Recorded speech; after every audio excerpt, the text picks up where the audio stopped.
Avvalgilarga qaraganda mutlaqo o'zgacha yo'sinda.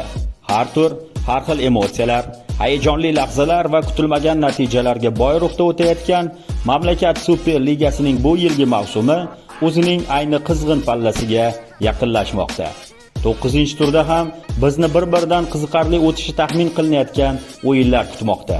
Ushbu turdan o'rin egallagan bahsda sevimli navbahor jamoamiz o'z maydonida bir necha yillik tanaffusdan so'ng elitaga qaytgan va qaytganda ham ortiqcha shov-shuvlarsiz mavsumga kamtarona kirib kelib, amalda barchaga bosh og'riq bo'layotgan Xorazm jamoasi bilan bahs olib boradi.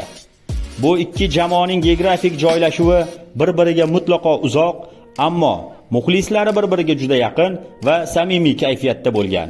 Bu gal bu muxlislar 90 daqiqa davomida bir-birlariga raqibdirlar. Har ikki jamoa namoyish etayotgan o'yinlardan kelib chiqib aytsak, bu ikki jamoa o'rtasidagi o'yin ham bizga katta narsalarni va'da qilmoqda. Futbol berishi mumkin bo'lgan maroq va emotsiyalardan bebahra qolishni istamasangiz, Navbahor Xorazm o'yiniga tashrif buyuring. Odatda bunday o'yinlarni ekran qarshisida emas, stadion tribunasida turib kuzatish odamga ko'proq zavq bag'ishlaydi. Ana shunday zavqni birgalikda baham ko'rish uchun sizlarni 11-may kuni 18:00 da Namangandagi markaziy o'yingohga taklif etamiz. Mamlakat Super Ligasi 9-tur Navbahor Xorazm uchrashuvida ko'rishguncha do'stlar.